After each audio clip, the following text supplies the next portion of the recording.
So, very good evening to all of you and a warm welcome to this evening session of our Teachers Enrichment Workshop on Linear Algebra. I'm very pleased to introduce Professor Nikhil Karamchandani, my colleague in the Department of Electrical Engineering, a very accomplished person in the area of networks broadly, and of course, the details of his areas of research and development he would himself talk about in his talk, so I wouldn't want to take the thunder away from that. But then I would like to mention that in the few years that he's one of our younger faculty members, and in the few years that he's been here, there are many accomplishments to his credit. The most recent one happens to be a Best Paper Award in a very prestigious conference called ComsNets. He has other accomplishments also to his credit with him and his colleagues and students. And I'm very glad that he's agreed to talk about some aspects of how linear algebra could be used in a practical context. And again, as I said, without meaning to take away the thunder from his lecture, I wouldn't like to take more time in the introductions. But then I would like to warmly welcome him with a bouquet of flowers. Thank you. And with that little introduction, I'll hand over the stage to him so that he might continue to deliver the theme that he was requested. Good evening, everyone. Thank you, Professor Gadre, for the introduction, and thank you to the organizers for giving me this opportunity to come and talk here. So, the title of my talk is Linear Network Coding, and we will get to what we mean by each of these words, what we mean by linear, what we mean by the network, and what is coding here. But broadly, the problem that I'm going to talk about is an age-old one. Okay, it's about a connected network of nodes where we want to transmit information from one or multiple sources to one or possibly multiple receivers. Okay, and since we are inherently interested in kind of maximizing this rate of transmission, or we want to use the network in the best possible way, the key question that we want to ask is to be able to transmit at the highest possible rate, what kind of intelligence do I need in the network? In the sense, is it okay to just have a bunch of dumb relay nodes who just look at what they have received and just pass it on to the next neighbor? Or do I need something more? Do I need these nodes to do something more with this information that they are collecting? In particular, do they need to compute, or do they need to code in some sense to be able to transmit or relay information at the highest possible speed? Okay, so let me just get started. So the first thing we are going to start with is like the simplest kind of setup here. Okay, you have consider a network N which consists of nodes which are interconnected via a directed acyclic graph. Okay, so V denotes the set of nodes and E denotes the set of edges in this graph. And in this particular network, let's say we have two special nodes. S is the source and T is the target or the receiver. Okay, and in particular, this source generates these symbols. Okay, let's say R symbols from any given alphabet, and our goal here is to somehow transmit information across this network so that this receiver can decode these R symbols. Okay, so for doing that, we need to somehow communicate information through this network, and the model we are going to take is that each edge can carry one symbol from the same alphabet. Okay, so the source is generating a bunch of symbols, let's say R symbols, and each edge is able to carry one symbol. Okay, now this symbol that it is carrying can either be one of these original source symbols itself or some function of them. Okay, but it should belong to the same alphabet. And our goal here is to kind of find the maximum number of source symbols that we can transmit from this node S to the node T. Okay, how many of these source symbols can we somehow get across from S to T while making sure that each edge just carries one symbol from the alphabet? Okay, so I'm going to first give one possible scheme okay, which can kind of transmit information from the source to the receiver, and we'll see what the rate of or how many symbols that can relay. So this scheme is a very simple one. Okay, what it does is that it sends these source symbols on paths from source to the target.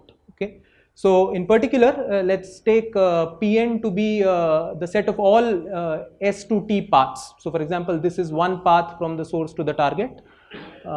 This is another path from the source to the target. Okay, so we can have a bunch of paths, different paths from the source to the target in this network. And let's say you take one collection of paths which are edge disjoint. So in your collection or in your collection of paths, there should be no common edge between any two paths. So for example, this is one possible collection of two edge disjoint paths, right? There is one path here and another path here. Both of them do not share any edges, right? So this is one possible collection of two edge disjoint paths. Another possible collection of two edge disjoint paths is path 1 here and path 2 here, right? Both of these are edge disjoint. Okay, and now so I'm going to denote by P star kind of the maximum such number of edge disjoint paths that exist in this graph. Okay, so that is a function of the graph, right? And I'm calling that thing to be P star. Okay, so the scheme is very simple. On each of these paths, I'm going to send one of the source symbols. Okay, so for example, here on the first path, I'm going to send the source symbol sigma 1, and on the second path, I'll be able to send the source symbol sigma 2. Since they do not kind of overlap on even a single edge, I can always send distinct symbols on distinct edge disjoint paths, right? So my rate that I can achieve using such a scheme is exactly this this quantity P star, right, which is the maximum number of such edge disjoint paths. So this is certainly an achievable scheme. I can certainly achieve this particular rate, or these many symbols I can definitely transmit from the source to the destination, right, using this very simple scheme which is quantified by this number P star, which is a function of the underlying graph. Okay, so this gives me a lower bound. Of course, I'm interested in how good this scheme is. Is there an upper bound that I can somehow compare this lower bound to? Okay, and so the upper bound comes from this idea of cuts. Okay, so let's take again this graph, and now I want to somehow I want to get an upper bound on the achievable rate, which means I want to somehow come up with an argument that says no matter what scheme you use, okay, you cannot achieve more than this number of rate, or you cannot transmit more than these many symbols from the source to the destination. It is infeasible. Okay, that is what I want to find. Okay, so to do that, so the idea is essentially you partition the set of vertices into two subsets. Okay. Subset A, which contains the source S. Sorry, this is not clear here, but this is the source. So source should belong to the subset A, and the target should belong to the other subset B. Okay, so you partition the set of vertices into two sets. The first set A should contain the source. The second set B should contain the target. Okay, and the cut is essentially the edges that go out of this first set. All the edges which go out of that first set are a cut, and the reason they are called a cut is that if you notice, if you disconnect each of these edges, okay, which are going out of A, then the source will get disconnected from the target. Okay, so every such collection of edges which disconnects the source from the target forms a cut, right, and the size of the cut is just the number of edges in that collection. Okay. So for every possible partition AB, you will have such a cut, okay, and the size of the cut is going to be the number of edges which are coming out of A, or the number of edges you need to remove to disconnect this subset. Okay, so again, I mean, this is again one more cut, right? I've just taken this to be A and all the other nodes to be B, and these two edges are coming out of A. If I remove these two edges, the source will be disconnected from the target. Okay. Okay, so there are several such possible cuts in the network, and the minimum cut is essentially what you would expect. It is that cut which has the minimum number of edges, okay, or the minimum number of edges you need to remove such that the source becomes disconnected from the target. Okay, and I mean, this is an intuitive upper bound that the maximum number of symbols that you can transmit from the source to the destination is at most the size of the minimum cut. Okay, and I mean, the formal argument is also not very difficult. I mean, essentially the idea is that if you had any feasible scheme, which can transmit or relay these R symbols from the source to the target, okay, the number of possible configurations or the number of possible values that these R symbols can take is essentially the size of the alphabet raised to R, right? That is the number of different values that these R symbols could have taken. Okay. Now, on the other hand, the number of possible values that the symbols that you send on this cut is again the size of the alphabet raised to the number of edges, because each of these edges can only carry one symbol, right? So the total number of distinct kind of symbol vectors that you could have sent on this cut is mod a to the power c. Okay, so you are trying to distinguish between a to the r different possibilities, but the amount of information you are able to send on this cut, okay, is a to the power c, right? And we know that this cut is such that if I look at those edges and I remove them, the source will not be able to talk to the target anymore. So I better send enough information on this cut so that the target can do a resolution between each of these a to the r possibilities, okay, which implies that this a to the r has to be less than equal to a to the c, which means that for any feasible scheme, the rate r or the number of transmitted symbols r has to be less than equal to the size of any cut. So in particular, the size of the min cut as well.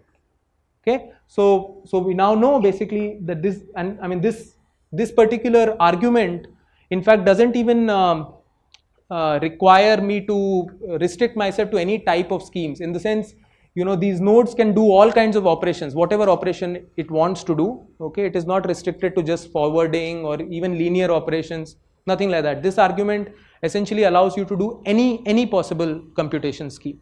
Okay, no matter what scheme you come up with, you cannot cross this min cut barrier. Okay, so we have a lower bound, we have an upper bound, and so this is kind of the setting we have for this particular setting of a directed acyclic graph with one source, one receiver. The maximum rate r star, or the number of symbols, source symbols that can be relayed, lies between p star n and c star n. So the number of edge disjoint paths and the min cut. Okay. Now in such a graph, we have from a very classical result, the number of edge disjoint paths that exist between a source target pair is in fact equal to the min cut. Okay, is in fact equal to the min cut. So the left hand side and the right hand side are in fact equal for any acyclic directed graph.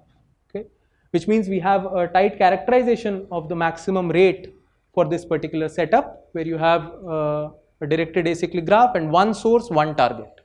Okay, the maximum rate is indeed equal to the min cut, and to achieve the maximum rate, you have a very simple scheme. You just identify the edge disjoint paths connecting S and T, and you transmit one symbol on each of them.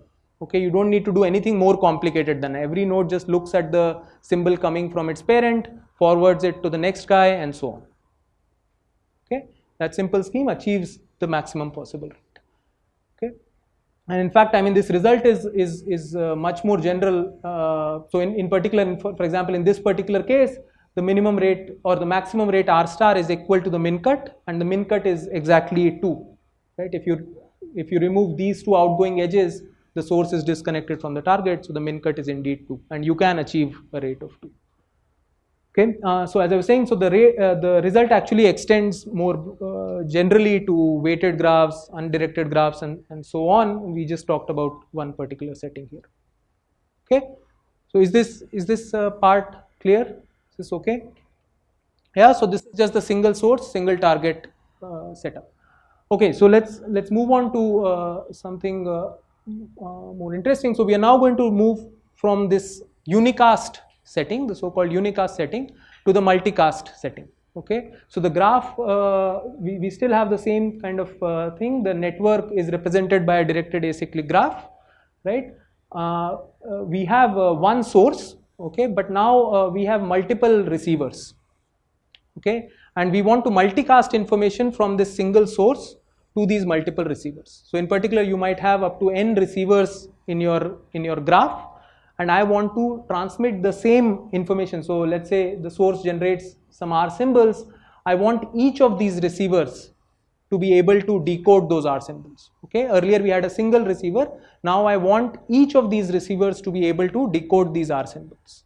Okay, and the kind of the constraint on the edge is still the same. Each edge can still carry one symbol, and my goal is again to find the maximum multicast rate. Okay.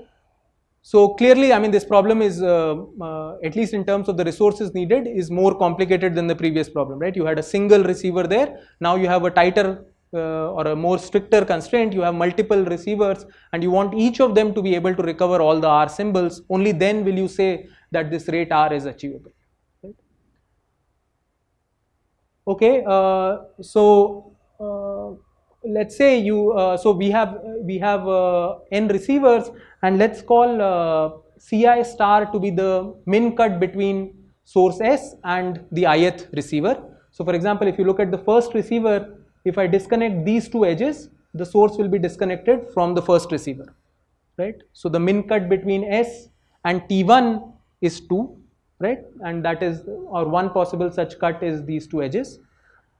Similarly, if you look at the second receiver, the source is disconnected from the second receiver if you remove these two edges. So again, the min cut between the source and the second receiver is also 2 in this particular case. Okay.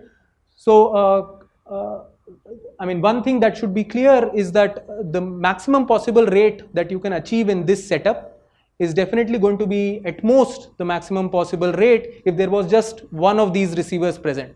Okay.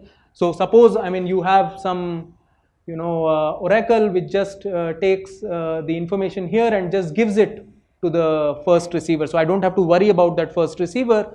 I would still have to, I would still be restricted by the min cut between the source and the second receiver, right? And so similarly, you can do the flip argument as well. And so the maximum possible rate here is definitely going to be smaller than the minimum of the individual min cuts. Right? Okay, and I mean, the key question is whether this upper bound is achievable. Okay, so we were able to achieve this min cut in the single source, single target case. Can we achieve this min cut or minimum of min cuts in the single source, multiple receivers case as well?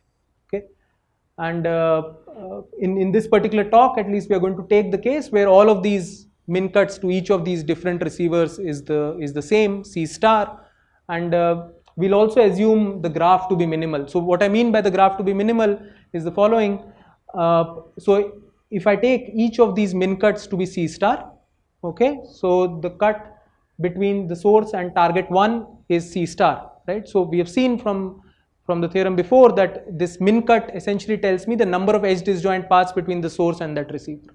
Okay, so it implies that from the source I have C star edge disjoint paths to receiver 1, right? So for example, in this particular case, C star is 2. So there are 2 edge disjoint paths from the source to receiver 1. Okay. Similarly, there are also 2 edge disjoint paths from the source to receiver 2. Okay. Now these two collections might themselves intersect with each other, right? That can happen. So for example, this edge is common between the collection for T2 and the collection to T1.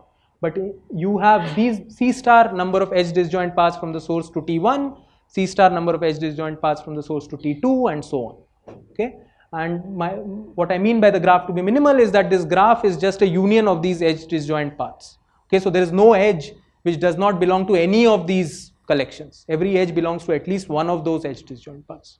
Okay, so that will imply a certain number of things. It will imply that each of the receivers has exactly C star incoming edges. It also implies that the source has exactly C star outgoing edges, and so on. So that just makes things slightly simpler. Okay. Okay. So let's look at this particular example. Here our min cut is exactly 2, and the naive strategy would be that you use the same strategy that you had for the single source, single receiver case in a greedy fashion. Okay, so let's say I first decide I'm going to first try and satisfy receiver 1. So I can send one symbol on one path and another symbol on another edge disjoint path. Okay, so I have now satisfied receiver 1. Okay, now I will try and satisfy receiver 2. So receiver 2, you can see that it can receive sigma 2 on this particular edge. Okay, so I need to somehow get sigma 1 to it. Sigma 1 is present here, it can be brought to here, but here I have a conflict, right? This particular edge is already relaying sigma 2 to the first receiver. Okay, so there is no more space to relay sigma 1 here. Okay, so I have satisfied receiver 1, but I am stuck with receiver 2. And of course, the same would happen if you flip. You first try to satisfy receiver 2, you can get sigma 1, sigma 2 to it. Receiver 1 will be able to get the first symbol, but will get stuck here. You would want to send sigma 2 on this edge, but it is already occupied. Okay, so this naive strategy is not going to work here. Okay, it's not going to be able to achieve this rate, the rate that we want, which is C star, which is 2. Okay, and kind of the key idea here is so the maximum routing rate, it turns out, in fact, you can try other strategies as well, it is strictly smaller than 2. Okay, so in fact, for this particular case, the maximum routing strategy is 3 by 2, meaning that if you only restrict yourself to schemes which just forward symbols, you will not be able to achieve something more than 3 by 2, which is strictly smaller than our min cut value, which is 2. Okay. On the other hand, if you, instead of thinking of these symbols as commodities which you can only forward, if you think of them as information which you can combine, then you can do strictly better. Okay. In particular, if you do a very simple scheme, which is you think of these sigma 1 and sigma 2 as just bits, okay, and at this node, instead of just simply forwarding sigma 1 or forwarding sigma 2, you combine the two. Okay, you just take a simple XOR of the two, okay, and send it. Then you'll notice that this particular receiver gets sigma 1 and sigma 1 XOR sigma 2, from which of course it can receive or recover sigma 2 as well. So it now has sigma 1 and sigma 2 both. And similarly, this receiver gets sigma 2 as it is and then gets the XOR, from which it can recover sigma 1. Okay, so now by using this simple linear computation scheme or linear coding scheme, instead of just simple forwarding or relaying, you are able to strictly increase the rate at which you are able to communicate. Okay, and this is kind of the key idea here. Okay, in fact it turns out, so that you can see that you are able to indeed transmit two symbols from the source to the destination, which is of course the maximum possible that you could have, because C star is 2. Okay, so this particular scheme achieves the maximum possible rate. And kind of the main linear coding theorem states that this is in fact more generally true. Okay, for any such acyclic directed graph with one source and multiple receivers, the maximum multicast rate is indeed this min cut value. You can always find a linear coding scheme which will be able to achieve this possible rate. Okay, and in fact, the gap between routing or forwarding strategies and linear coding strategies can be arbitrarily large. Okay, there are several scenarios where if you increase the size of the network, the gap can in fact keep increasing as you increase n. It can be really, really huge. Okay, yeah. Yeah. Correct. I mean, right now we are thinking of a fixed graph. So this scheme can be pre-decided. If you have a dynamically changing graph, there are certain strategies that people have kind of developed which involve just random computations. So, I mean, we'll come to that, but even if you just do, random linear combinations and send it out, keep forwarding random linear combinations, with high probability, you will be able to recover things at the receivers. So we will come to something like that, but right now I'm just thinking of a fixed directed graph, and so everything is pre-decided. Everything is pre-decided. Okay. Okay, so now I want to set up this general linear network code. So now you think of, so we want to show that C star symbols can be transmitted from the source to each of the end destinations. Okay, C star is the value of the min cut. So I'm going to think of these symbols, source symbols, sigma 1 to sigma c star, as belonging to some finite field fq. Okay, and we'll see what condition we need on the size of this finite field, and each outgoing symbol, okay, on any edge is going to be a linear combination of the symbols coming in on the incoming edges. Okay, and all operations are going to be over this finite field, and so for every edge I'm going to look at the incoming symbols coming on its incoming edges, and I'm going to take a linear combination of those and send it out on that edge. Okay, so that is my linear code. So I can represent that as just a vector product. So if z1 to, I mean, this in E denotes the incoming edges into this outgoing edge E. Okay, so each of these is the symbol coming on that incoming edge, and then I am taking some linear combination, okay, of these which I have decided. So this particular vector is called the local coding vector of edge E. Okay, it's called the local coding vector of edge E, and it tells me how should I combine the things coming from the various incoming edges to generate my outgoing symbol. Okay, that is what it tells me.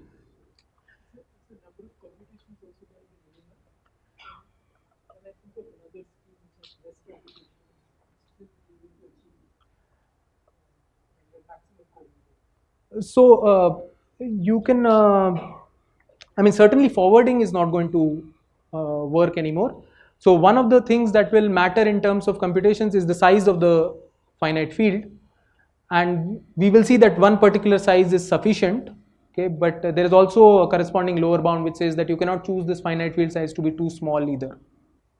Okay, so if you do that, then one can generate instances where this maximum rate C star is not going to be achievable. So there are kind of computation bounds also that people have kind of come up with.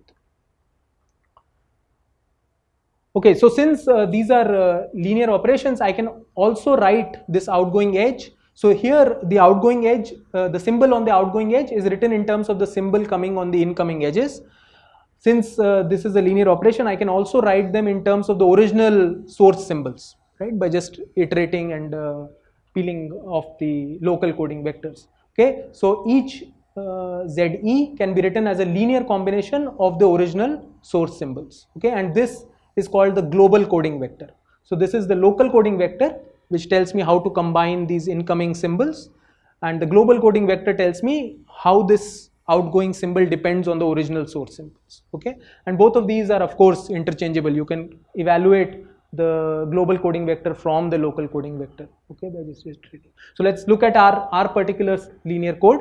Okay, so this was a linear code over F2, and for this particular linear code, my local coding vectors are going to be as shown here. So for example, sigma 1 is, there are two incoming symbols, sigma 1 and sigma 2. I'm choosing the first one on this edge. I'm choosing the second one on this edge. On these two edges, there is no option, right? There is one symbol coming in, I'm just sending that symbol out.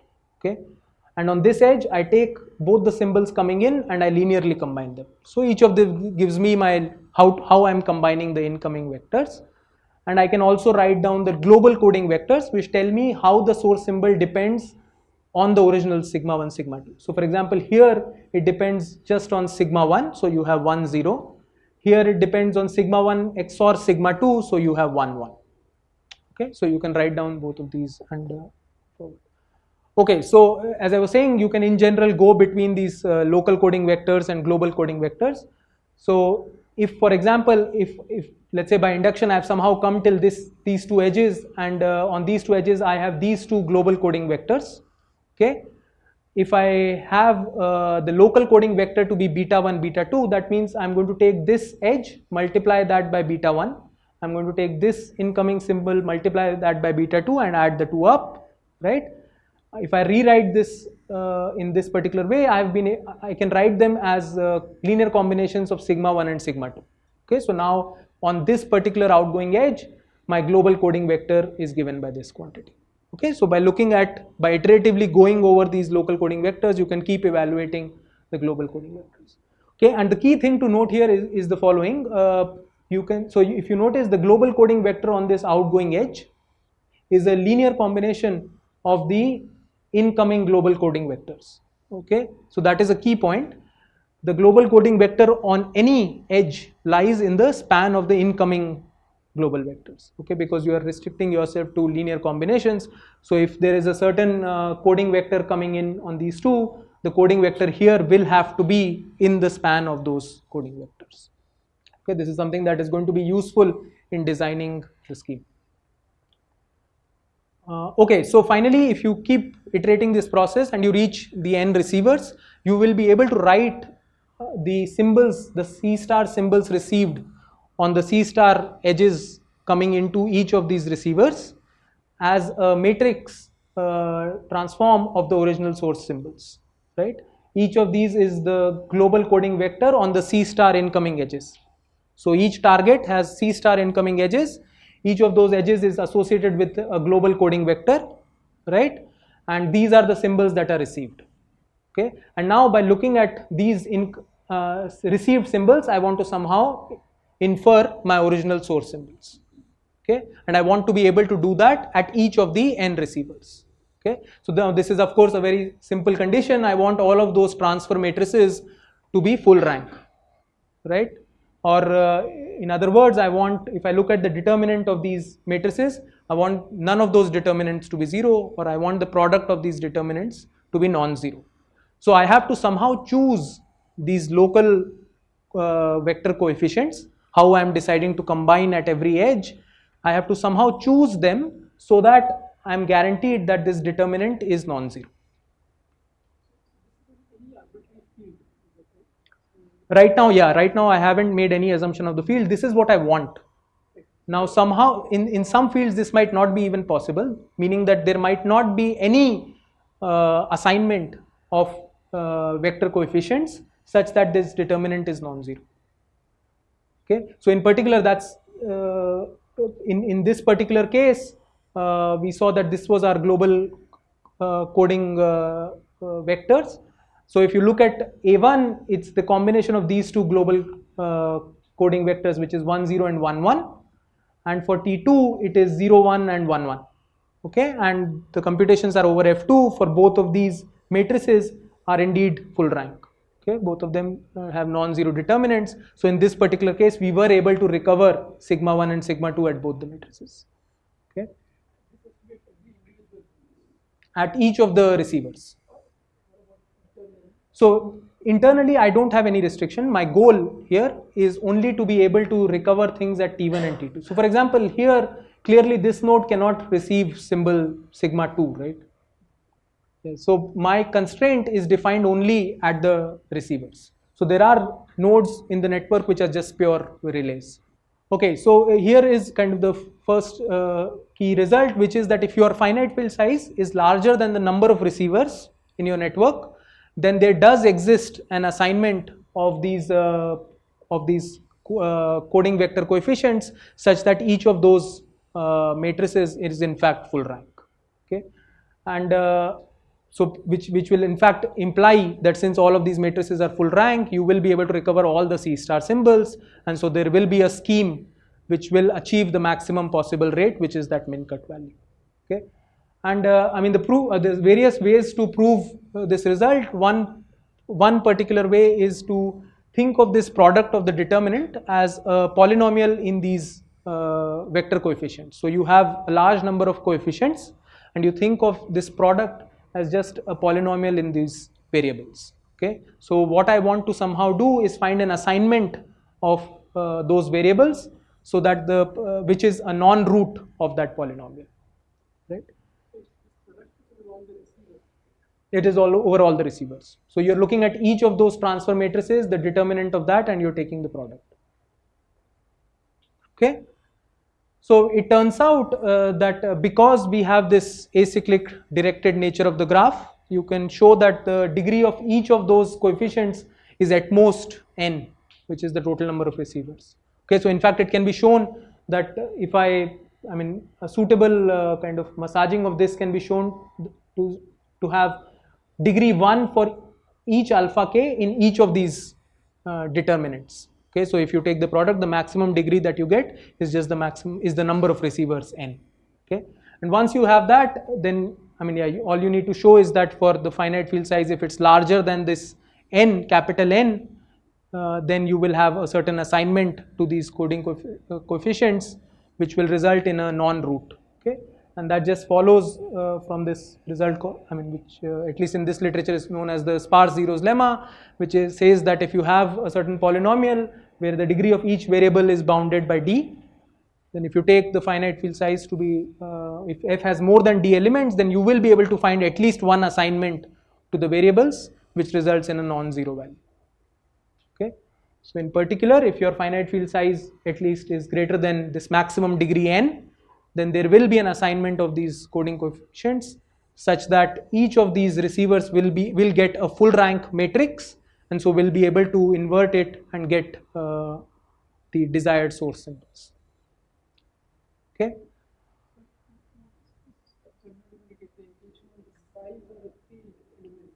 Yeah. So each of the source symbols belongs to this this finite field. Okay. So the alphabet for each of these symbols is exactly FQ. You have at least that much in your field. So yeah, okay, if for example, let's say if this Q turned out, or in general this is saying that you will need symbols which have which belong to a finite field of size larger than n. Okay, now suppose, let's say you have a problem where you're just trying to communicate bits. Okay, you are not interested in this finite field of size 1000, right? So the way to kind of translate from bits to 1000 would be, I will take a collection of 10 bits, and I will think of that entire collection as one symbol over a finite field of size 1000. Okay, so you basically package, if your kind of natural alphabet is not quite larger than the finite field required here, then you just package many of them together to think of a big packet, and you think, yeah, so you think of a bigger packet as your symbol over this finite field, and you do operations over those packets now instead of doing it over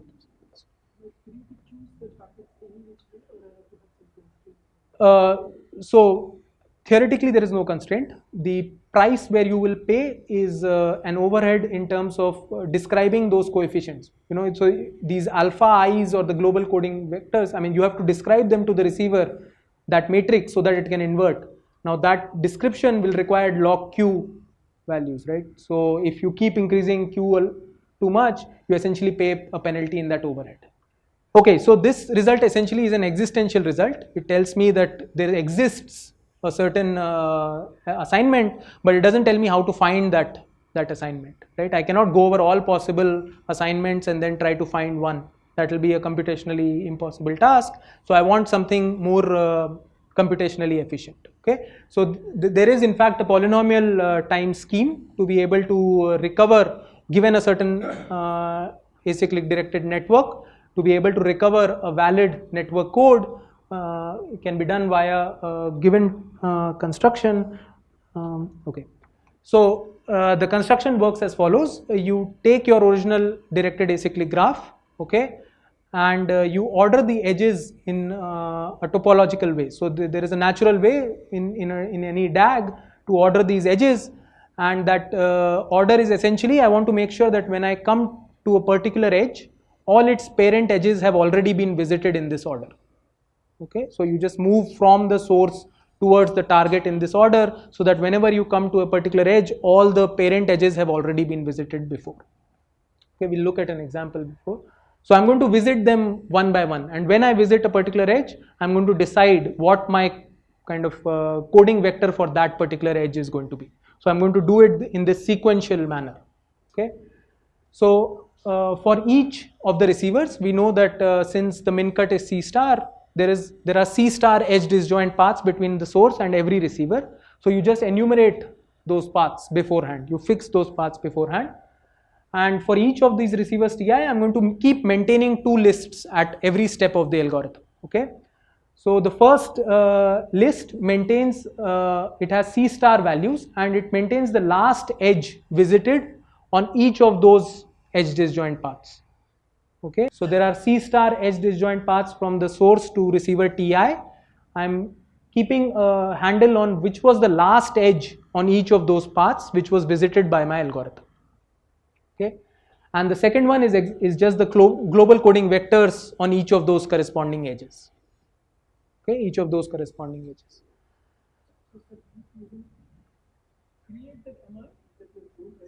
Yeah. So I'm going to always maintain these two lists for every receiver. So I'll just do my initialization just in the next step. So I'm going to initialize it in this particular way. For each of the receivers, I'm going to take the C star outgoing edges as my initialization of Li.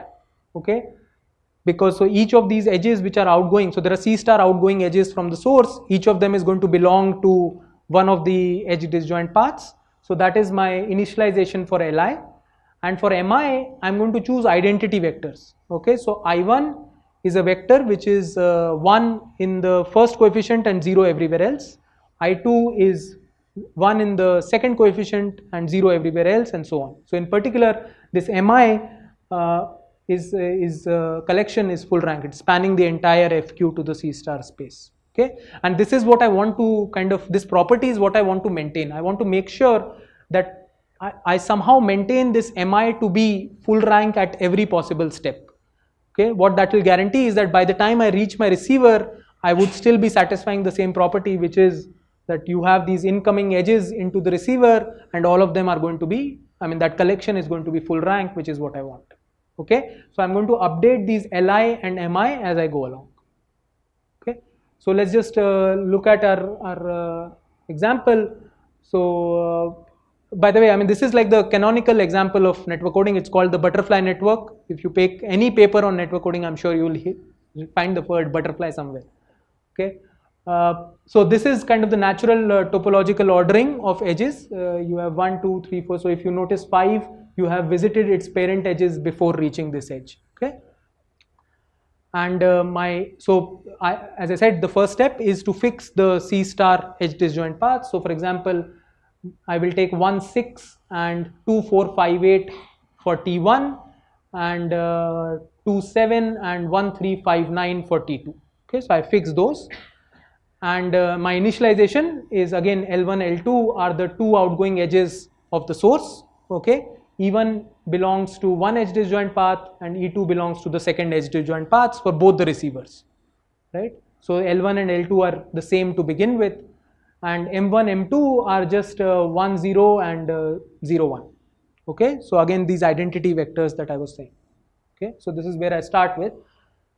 Okay, so now let's say you keep going in this pattern and you visit a particular edge. There are a series of operations that you need to do. Okay, so you consider the edge and you ask which all receivers does this edge actually even impact. Okay, so you look at those receivers for which E belongs to one of the C star edge disjoint paths. Okay, there can be receivers for which this E has no impact whatsoever, so we are not going to think of those receivers here.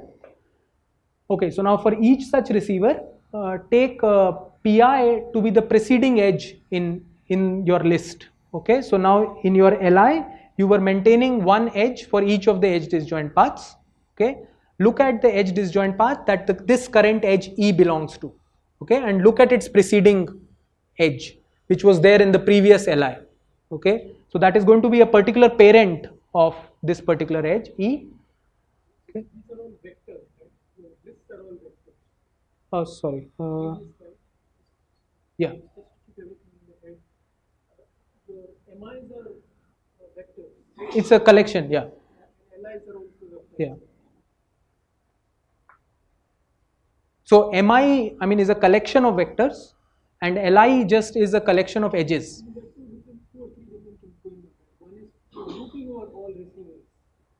So here I am talking about one particular receiver. Li is the ith receiver. Correct. And therefore you are maintaining this for each receiver. Now you should maintain them all together, but conceptually you are making them separate. Yeah. Now for each of those lists, I see that as being a vector. So Mi are the global coding vectors on each of the edges in Li. Right? Li as So let's just look at it, look at this example. So if you see L1 and L2 contain these edges.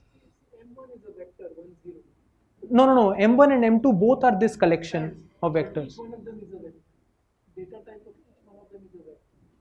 So M1 is 1, 0 and 0, 1. Ah, okay, fine. So it's just a collection of edges. Yeah, even is a scalar. Yeah. Okay, so what do I want to do? I want to choose, now this is my edge E, I want to decide its global coding vector. Okay, so now we know that the global coding vector of edge E has to belong to the linear span of the global coding vectors of its parents, right? So I have to choose one such gamma E from the linear span of the coding vectors of the parent edges. Now because I have ordered in this topological order, I have already decided their global coding vectors, right? I have visited them in this particular order. So I have to choose something from the span of these incoming vectors, okay? And in particular, this PIE is also going to be one of the guys in this SE, okay? And so now I'm going to update these lists, okay? I'm going to, for the list corresponding to the edges, okay, I'm going to remove the parent edge and add my current edge E, okay, because it is on one of these edge disjoint paths. And for the coding vectors, I'm going to remove the coding vector of the parent edge PIE and replace it by the chosen coding vector gamma E. Okay. I'll just mention that. So this is just the general step. I have to choose some gamma E from this from the span of the incoming global coding vectors. Okay, so now I want to maintain this multicast property, which is that I want to make sure that these MIs are kind of full rank at every possible step, meaning that they should span that entire space of FQ to the C star at every possible stage. Okay, so that means that I want to make sure that the span of this collection, where you take the original collection of coding vectors, which was full rank, you removed one vector from it and added gamma E, okay, and it should still remain full rank. Okay, so what that implies is that so gamma E belongs to the span of the parent edges. So I want it to belong to that parent kind of group, but I don't want it to belong to this particular collection. I want it to be linearly independent from that collection, but still belonging to the span of the incoming global coding vectors. Okay, so this is my kind of key condition. I want to be able to find one such vector, okay, which does not belong to the intersection of SE and this space. I want it outside that intersection. Okay, and I mean it can be shown that if your Q is larger than the number of receivers, then there always exists such a vector. In particular, you can show that there is at least one vector which is outside that intersection. Okay, at every step you will be able to find at least one gamma E, okay, such that this condition is maintained. Yeah, so it is going to be, so if you do it in an unintelligent way, it is going to be a search, but there are kind of computationally efficient ways as well. I don't think it's quite O of 1. I note that the total computation is about, I think, mod E square V or EV square, one of those. Yeah. Okay, so this is how you want to keep going through your, so at any given edge, you want to find one such vector which maintains this multicast property. Okay, so going back to our example, so we had initialized our LE to be these two edges and their corresponding global coding vectors. Okay, if you now go to edge 3, so edge 3 only impacts T2 because that is the path, right? Edge 3 does not belong to an edge disjoint path of T1, it only belongs to an edge disjoint path of T2. So you will just update L2 to now be E3 and E2, okay, and the only incoming vector is 1, 0, so I mean there is no choice, you just have to choose that particular vector here. So your M2 plus remains the same. Okay, you go to edge 4, it only impacts T1, it does not impact T2, so you will update L1 to now be E1 and E4, and again there is no choice but to choose 0, 1, so M1 plus remains the same. Okay, so now you come to edge 5, right? Now edge 5 belongs to edge disjoint paths of both receiver 1 and receiver 2. So I will have to update both of these guys. So L1 plus is now going to be E1 and E5, and L2 plus is going to be E5 and E2, and you have to choose one such vector in the span. So I have to choose a vector 1 1. I mean, this is one particular choice, but 1 1, I have to make sure that 1 0 and 1 1 is full rank, and I have to also make sure that 0 1 and 1 1 is full rank, which is the case. So this 1 1 is a vector which you can choose for edge 5, which maintains this multicast property. Okay, so you can choose M1 plus to be of this form and M2 plus to be of this form. So I mean, the key kind of issue here is that you have to choose a common kind of choice for this gamma E, which somehow satisfies all of these guys at the same point. Okay, so it turns out in this particular case, even on kind of just the binary field, there is such a vector, and you can kind of keep going on.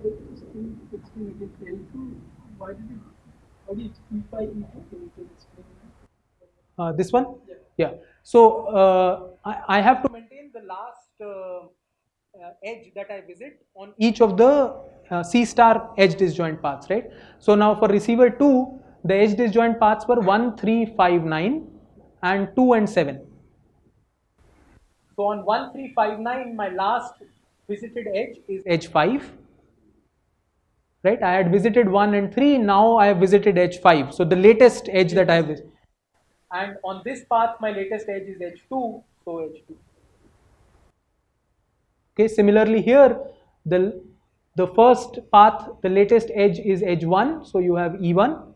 And on this path 2, 4, 5, 8, the last visited edge is edge 5. Yeah. So you have already fixed those two edge disjoint paths at all time, and I'm working. Okay, so yeah, so this is essentially the algorithm, and it turns out that this is in fact a polynomial time algorithm. For any given network, you can identify the network code in this particular way. Okay, I mean there are several variants which have improved on top of these, but this is kind of the simplest one. Okay, and the final one is this what I was alluding to before, which is the random code construction. Okay, so again recall that I mean our condition was that we are looking at this product of the determinants, which is a polynomial in the local coding vector coefficients, and I want to find the non-root of that polynomial, right? So and I mean the properties of this polynomial are that the degree of each variable is at most n, and the total number of variables, okay, how many total local coding vector coefficients are there? So each edge is going to have a local coding vector, right? And if you think of how many coefficients kind of contribute to each edge, it is the incoming number of edges, right? So that is going to be the number of edges times the maximum incoming degree. This is kind of your bound on the total number of variables that are there in this polynomial. Okay. So the random code construction strategy is very simple. It just says you just choose one variable or one for every variable you just choose a value uniformly at random from the field. Okay, and kind of hope for the best. Okay, you keep doing that, and it turns out that if your field size is larger than n, okay, then the probability of correct decoding, or the probability of non-root assignment is at least this quantity. Okay, it's at least this quantity, and that just again follows from something called the Schwartz-Zippel lemma, or a variant of that. Okay, which says that if you just choose these assignments uniformly at random, this is kind of the probability of landing up at a non-root. Okay, so now if you choose if you have a target kind of error probability, okay, you can kind of choose your finite field size large enough to find, to make that error probability small enough. Okay, so the advantage of a random code construction is that you don't, firstly, I mean, it's very simple. You are not doing any algorithm which scales with the network size or anything like that. Secondly, it works irrespective of the network. Okay, you can, in fact, the network could be dynamically changing all the time. I don't have to keep track of it. So for a deterministic code construction, the moment the network changes, I have to redo the entire thing. That code is now invalid, right? I have to redo the entire thing. But in this code construction, you can just keep using the same thing again and again, and it doesn't quite matter, what the actual underlying network is. So from a practical point of view, this has a lot of flexibility that it affords. Okay. Okay. So I mean that's about it. So essentially, what we have talked about here, or is this problem of network information flow. We started from a unicast problem, okay, which is a very well studied problem. It's been studied for really, I mean, a really long time, for decades. And this multicast problem is essentially building on top of this unicast problem and showing that there are certain scenarios where you have to do coding to be able to achieve the maximum rate. So just to give you a slight kind of historical perspective on these things, as I said, the unicast problem and variants of that, in fact, had been studied, I mean, both in information theory as well as computer science under the garb of multiple commodity flow for many years. In about 20, I mean, almost close to 2 decades before, Alschwede, who's a Hungarian scientist, and his co-authors essentially kind of discovered this fact that if you have this multicast kind of scenario, there are certain situations where you do need to do coding to be able to achieve the maximum possible rate. Okay, which was kind of the first example where people really saw the benefit of coding, and in fact, it turned out that linear coding itself is sufficient to achieve the complete capacity, which was shown in this second paper. The third paper provided this algebraic approach, which is working with determinants and showing that there exists such an assignment and relating it to the problem of polynomials. Just a simple assignment. The algorithm, the deterministic code construction that I presented was from this paper, and the random construction is from this random linear network coding paper.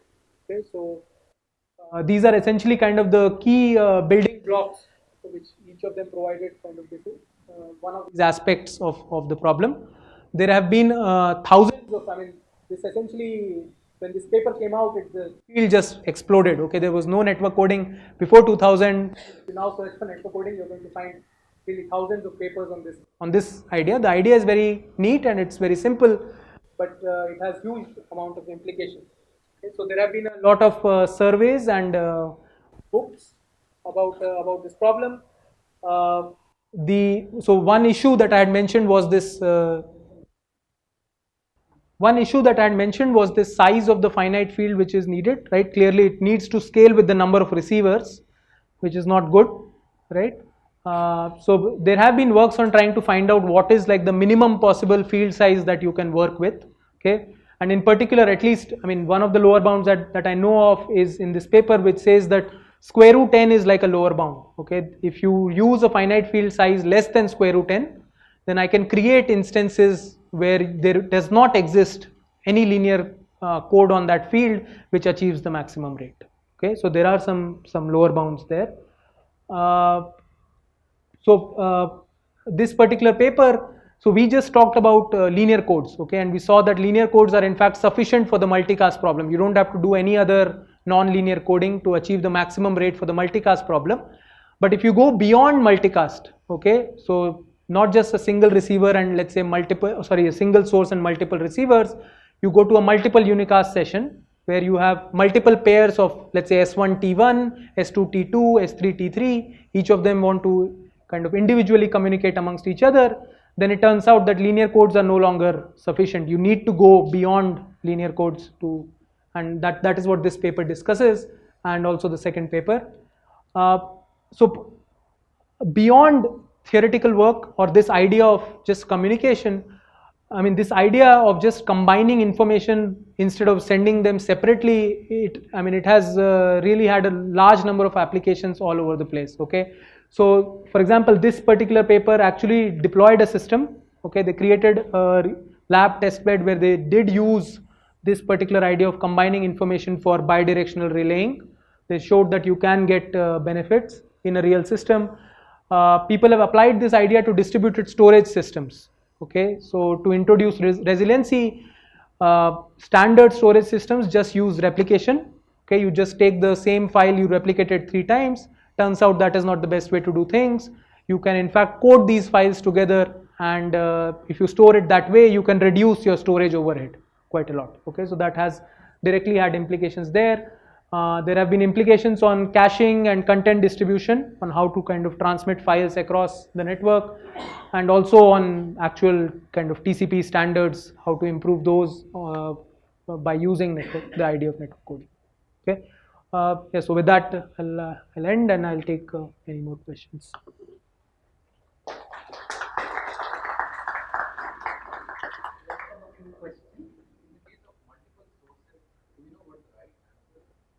So again, it depends on.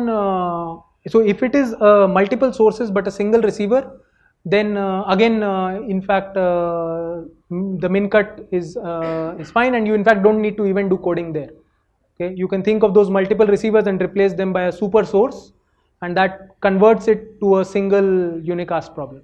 But if there are multiple sources, multiple receivers, then this is one of the holy grails of network information theory. People don't know what the right thing is.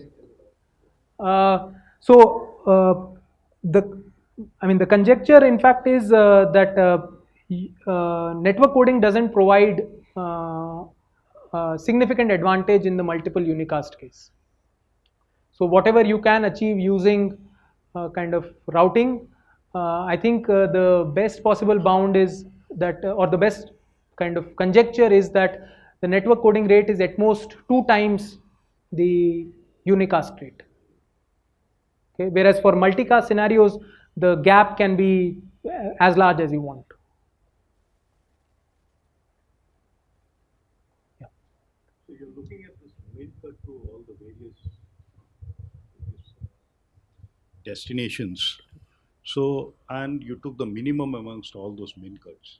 But now, is it possible to transmit so that the minimum more than that for the respective guys can be received? Yeah. So in particular, I took this case of homogeneous where everything was C star. Again, if it is a heterogeneous scenario, so the only thing that can be guaranteed always is that the minimum of those C stars will be achievable at each of them. But really, there's no concrete answer. So sometimes you can transmit more than to So some. you are aware of work on those lines? I can look up. I don't recall off the top of my head, but there is work on kind of trying to find how much more you can. But there's no clear answer that you can achieve a certain value or you can achieve the average or anything like that. Nothing.